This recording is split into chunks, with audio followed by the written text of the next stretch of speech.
to use a little bit of moisture for the lips, please?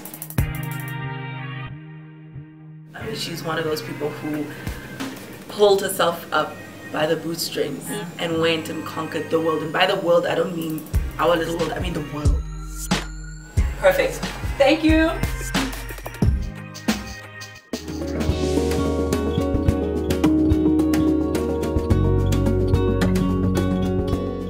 It's time for Visionaries. Hello to you and a warm welcome to another inspiring episode. I'm Ayanda Ali Payne. It's so good to be in your company. Thank you so much for joining us. Now, as the saying goes, the journey of 1,000 miles begins with one single step.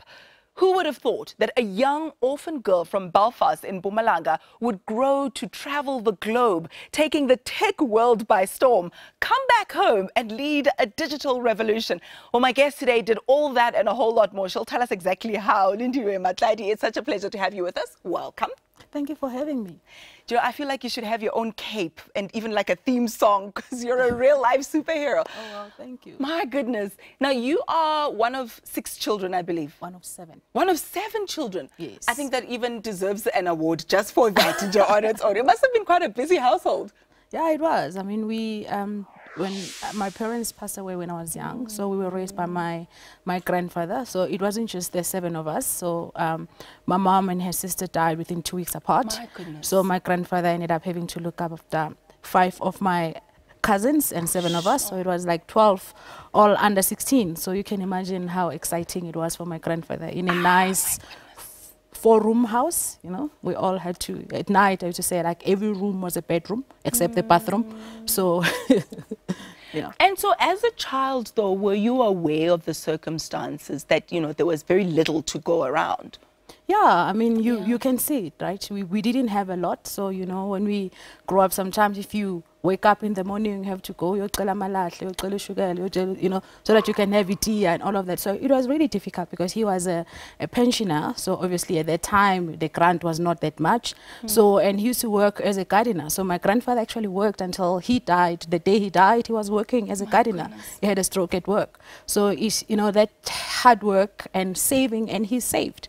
He managed to save, actually, because when I passed matric and I went to UCT, we were all surprised because, you know, people were surprised that he was able to give me money for to actually go to UCT, and then bought me my first 3-CD player, I mean Pioneer, which was awesome. So when people entered my room at UCT, they thought I was this, I come from this rich family because I got a 3-CD changer, you know. It was kind of cool. And he was a great source of inspiration in your life, was he not? He was one of those people who really pushed you to study. No, he did. I mean, he valued education a lot. I think that's one thing that we all knew at home, is that you could never miss school. So, you know, if you needed anything for school, he would make a plan and you will be able to get it. You know, even school shoes, it will take that 6 months because he would labor it and pay it off. But anything that was required for school, we had. I remember because he was also a pastor, so he was strong in faith, so we prayed for everything. So when you were sick, you know, he didn't have money to take us to the doctor, so, you know, he'll pray for you, and then he'll ask you, do you believe that you healed? And you say, yes. I'm like, okay, now go to school. So you couldn't miss school just because you said you were ill. So faith was a really important part of how we grew up. We prayed for everything, even if we didn't have much in terms of like my goals, my dreams were always big, because he always used to say, if your dream doesn't scare you, that it's not from God. I didn't know that I was going to go to CT because there was no money for me to go to CT, but I dreamt from when I was in, you know, grade 7. I knew that's where I was going. So when I passed matric, I didn't even apply anywhere else. I only applied to UCT because that's where I was going to go. My goodness. Now, of all the kids that were there, you were the youngest? Yes. You were the youngest. Yeah. Were you the bully, or were you the one who was bossed around a little bit? Because I think like you were your grandfather's favorite. Something tells me. You were his favorite. Yeah. Yes. I was. So, yeah, I was. I think I was a little bit of a bully because I also didn't like doing a lot of chores. So I will just like cry, and then my grandfather will say to my sister, you know, and then my sister was like, yeah. My goodness. And your relationship with your siblings. I have a picture of, I think it's you and your brother. There's a picture of you and your brother, and you're standing out there, and you can just see that this one is the one that everybody protects. Everyone is just galvanizing, you know, around this one to make sure Guti she's looked after. Tell me about this picture. Do you remember what was happening here?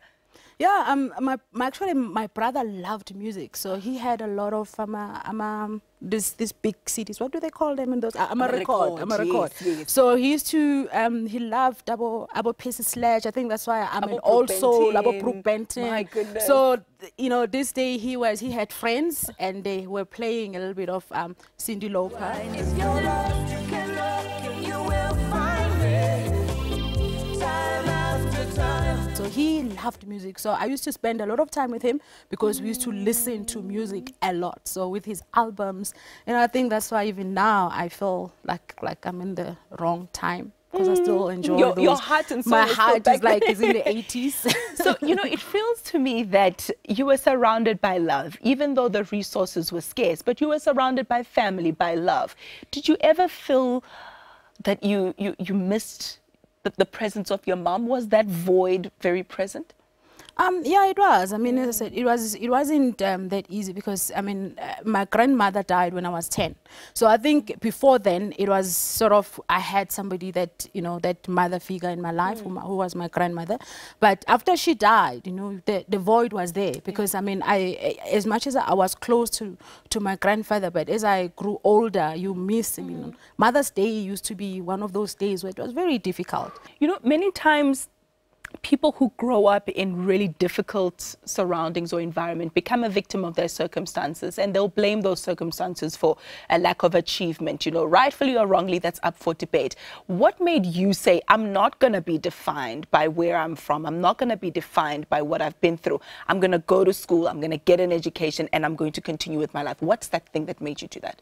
I think that was my grandfather. Yeah. No matter, even if we didn't have a lot, there always used to be people that coming in and, you wouldn't have, even as you can imagine, if you're cooking for about 16 people, like the kids and then the adults sometimes, but then that time you would have to share with whoever was there. If somebody walks in the house and you're dishing out, my grandfather taught us, you dish out for everybody who was there. So for us, and he never really allowed us to feel sorry for ourselves. It's like, yes, that has happened, but education was important. And everywhere he went. So if he was going to a funeral and then he met somebody who was a teacher or a doctor, he would bring them at home to meet us. And he will, there's this guy who, so for us, he wanted us to succeed. He was intentional. He was intentional about it. Yeah. And he didn't allow us to feel sorry for ourselves. So it was a matter of, you had to dream big. You had to be, and he always said, if you studied hard and you went to school, you'll never even remember that you were an orphan. So for us, you couldn't use that as an excuse because he always said, you need to go to school. And I think no matter how difficult it was, he made sure that everything that we needed for school, we had. And I think that was what didn't allow us to feel sorry for ourselves. No inferiority complex. No inferiority complex to say. And even when, I remember when I told one of my teachers that I wanted to apply to UCT, he said to me, why don't you think of Damelin or Laxiam? Because he just could not see me coming from where I come from, going to Cape Town. So if Cape Town was a shock, then overseas in the US would have been just trauma for that teacher. And I want to touch on that when we come back.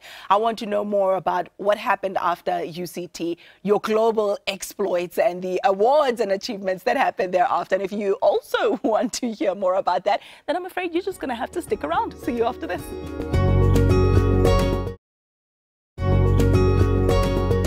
Welcome back. If you've just joined us, you've missed out on the makings of a techpreneur. My guest today, Lindiwe Matlali, was taking us through her humble beginnings. So dire was the situation at home that even her school teacher did not believe that she could make it to UCT. Not only did you make it to UCT, but you went so much further. I want to take a look at one of your pictures. Was this on graduation day? I believe it was. Yeah, you were graduating there. Yes, I was graduating at UCT. How did that feel? It was beautiful. I think it was, it's one of those moments where you work hard for it until that moment when it's there. I think the only downside was my grandfather was no longer there to see it, but it really was one of those, really special moment to say, I did it. Pinch me, I'm dreaming. Pinch me, I did it, yes. And now you didn't just decide, okay, I'm enough now, let's just continue with the world. Your hunger for education was quite significant. You went on to study further afield. Tell me more. Yeah, did my master's in technology management at Columbia, and I think because actually it was after I started my NPO, because a lot of the kids are always, the girls especially, because I encourage them to say there's not enough women in tech, and when you're talking to girls like 8, 10, they question you, so what do you do? So are you in tech? I'm like, no. So if you say there's not enough women, then why aren't you doing it? So that's really why I started, like, I needed to, study for that so that I can be an example to the young girls that I'm inspiring to pursue tech, yeah. But you also have this hobby that you're doing on the side, teaching young people about technology. This hobby starts to take over your life. Tell me more. Yeah, for me, because I'm not like a tech person at all, I would say I'm not technical at all. And I actually was doing an executive program at MIT at the time. So then there was an 8-year-old girl that stood up and presented an app that she had done during, there was a conference that was happening during the time when I was there. And I was so inspired by this young girl that I was like, why don't you have this at home? She was 8 and she was technical. She knew what she was doing. And I wanted to see, why don't you have that at home? And as she was talking, I was Googling, coding in our schools. And then, I learned that coding is only taught from grade 10, well, IT, and it's mostly in Model C schools, because our township schools don't have the infrastructure, we don't have the teachers, and that's really how Africa Teen Geeks was born. Africa Teen Geeks is a non-profit organization whose aim is to inspire the next generation of Africa's tech entrepreneurs and innovators. And our main focus is children from previously disadvantaged communities who do not have any access to technology education. What I like is that it grew organically and then it snowballed. It's now international. Tell me about your hackathon that you had just recently, where there was, I think, 5 countries first. Yes. Yeah. Tell me more. Yeah, I mean, we partnered with the United Nations Office on Drugs and Crime, and also it wasn't something that I had planned. They sent me a message on Facebook, somebody from the UN, to say, we want to do a hackathon, can we partner with you? And at that time, obviously, I didn't believe it was real. Then I Googled him, I said, okay, send me an email. And then I saw, okay, it really did come from the UN. We Skyped from there. That's how, that was the birth of the Global Hackathon. We had the first one in South Africa, and afterwards I then said, why don't we do a global hackathon where we can take, high school kids and teach them about the issues of rule of law, and then encourage them to use technology to solve issues of crime in their communities. And we had our first hackathon in Silicon Valley. We're hosted by Symantec. Africa Teen Gigs will host a 3-day hackathon from July the 9th to the 11th at Symantec's Mountain View campus. And I'm excited that we'll be doing another one in 2019, and now we are really hoping to have 23 countries participating. And what was exciting for me, it was South Africa won. So my babies from Africa Teen Geeks won in the US. You could have seen US and various other places, Indonesia, I think Indonesia, it was. Bolivia. Yes. So I was really excited. If you saw me there, I was so ungovernable. The dance was like, yes, and the like kids, only a South African can do. Only a South African can do. And I was really excited because also, I mean, there was no South African judge.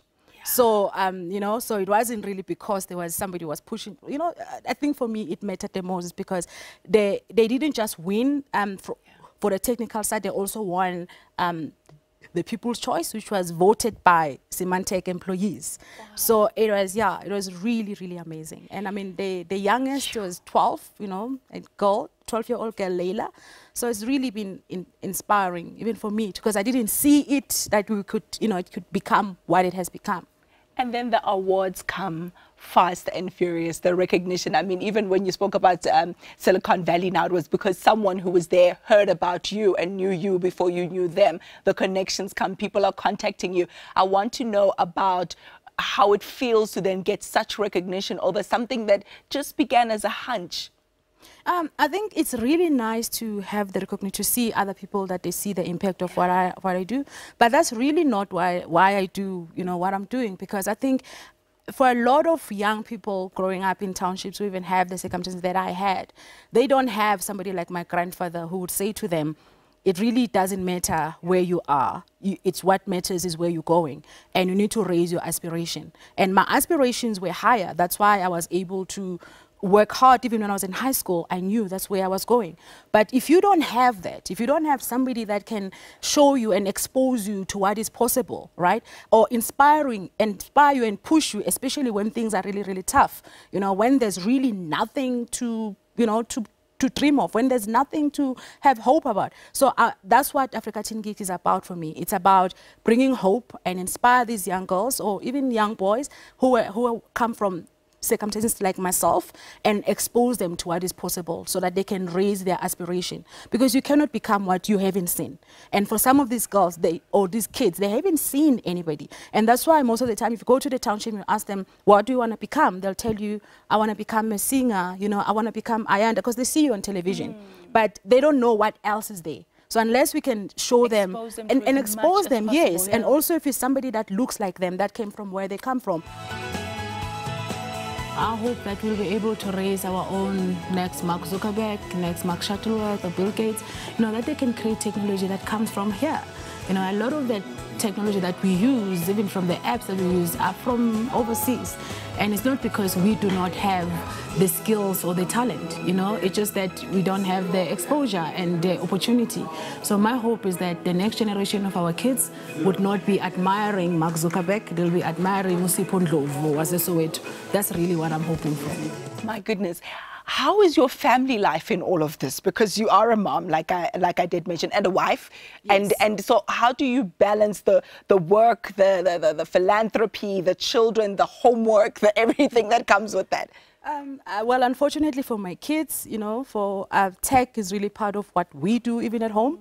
So my kids, they code, you know, what I do, a lot of the program that I teach, they are my guinea pigs. Like my daughter now has been, you know, actually all of them, like my youngest is 8, so she's been learning about the Internet of Things. So she's been doing a course on Coursera from University of California at 8, and she's been acing it and doing quite well, going around asking people, do you know what is an embedded system? And if you say you don't know, then according to her, you've lost, you're not smart, you know. Yeah. And my 11-year-old, she's also been, you know, she's been doing a bit of robotics. She's also doing VR.